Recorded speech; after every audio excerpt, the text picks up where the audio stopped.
कभी कभी दुनिया में सबसे सुंदर दिखने वाली चीजें अंदर से सबसे ज्यादा दुखी होती हैं, और कभी कभी जो चुपचाप खड़े रहते हैं वही सबसे ज्यादा देख और महसूस करते हैं। आज की कहानी करुणा, त्याग और सच्ची मानवता की कहानी है।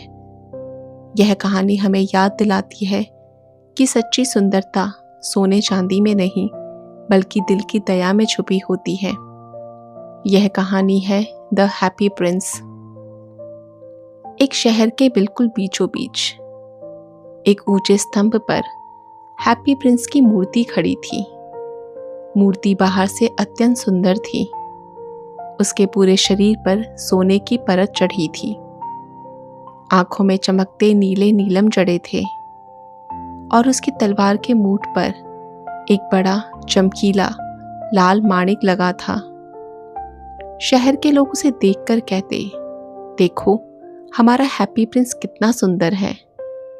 बच्चे उसकी ओर देखकर मुस्कुराते, बड़े गर्व से उसका जिक्र करते।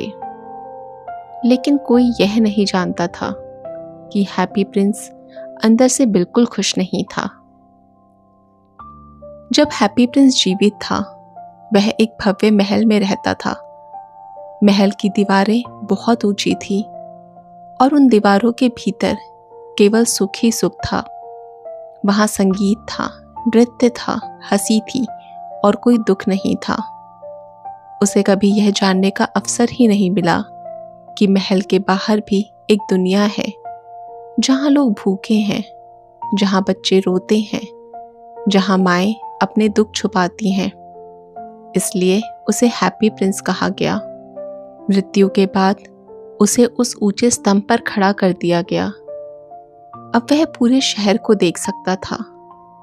नीचे संकरी गलियां थी, टूटी झोपड़ियां थी और मेहनत से झुके हुए चेहरे थे। उसने पहली बार देखा गरीब, भूखे बच्चे, ठंड में कांपते बूढ़े और दिन रात काम करने वाले मजदूर। यह सब देखकर उसका दिल भर आया और उसकी आंखों से आंसू बहने लगे। एक शाम एक छोटी सी चिड़िया लंबी यात्रा करते हुए उस शहर में पहुंची। वह गर्म देशों की ओर जा रही थी, लेकिन थक चुकी थी। आराम करने के लिए वह हैप्पी प्रिंस की मूर्ति के पैरों के पास बैठ गई। तभी उस पर पानी की एक बूंद गिरी, फिर दूसरी। वह बोली, यह बारिश नहीं है, ये तो आंसू है।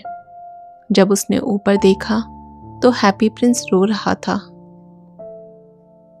प्रिंस ने चिड़िया से कहा, मैं खुश था क्योंकि मैंने कभी दुख नहीं देखा, लेकिन अब मैं ये सब देख रहा हूँ और कुछ कर नहीं पा रहा हूँ।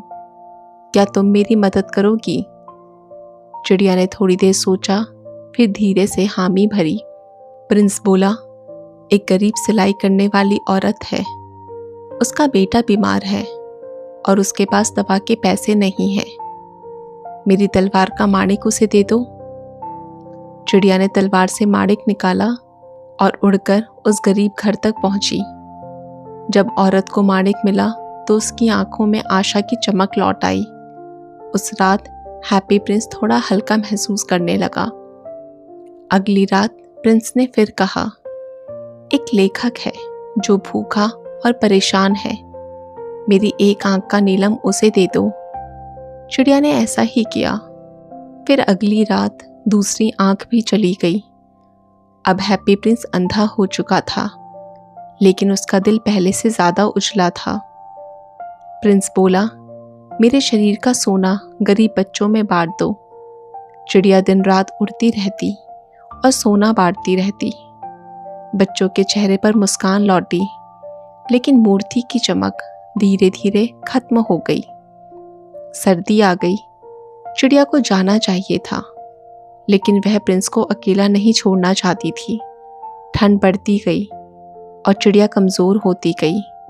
एक रात वह प्रिंस के पैरों के पास गिर पड़ी और उसकी सांसें थम गई। उसी पल प्रिंस का शीशे का दिल टूट गया। सुबह लोगों ने मूर्ति को देखा और कहा, अब यह सुंदर नहीं रही। इसे हटा दो। मूर्ति को पिघलाया गया, सोना पिघल गया, लेकिन दिल नहीं पिघला। उसे बेकार समझकर फेंक दिया गया, उसी जगह जहां चिड़िया पड़ी थी। स्वर्ग में ईश्वर ने फरिश्तों से कहा, शहर की 2 सबसे कीमती चीजें लाओ। फरिश्ते टूटा हुआ दिल और मरी हुई चिड़िया ले आए। ईश्वर मुस्कुराए और बोले, तुमने सही चुना, ये दोनों सदा मेरे पास रहेंगे। यह कहानी हमें सिखाती है कि सच्ची सुंदरता दिखावे में नहीं, बल्कि दया और त्याग में होती है। जो दूसरों के लिए जीता है वही वास्तव में अमर होता है। यही थी द हैप्पी प्रिंस।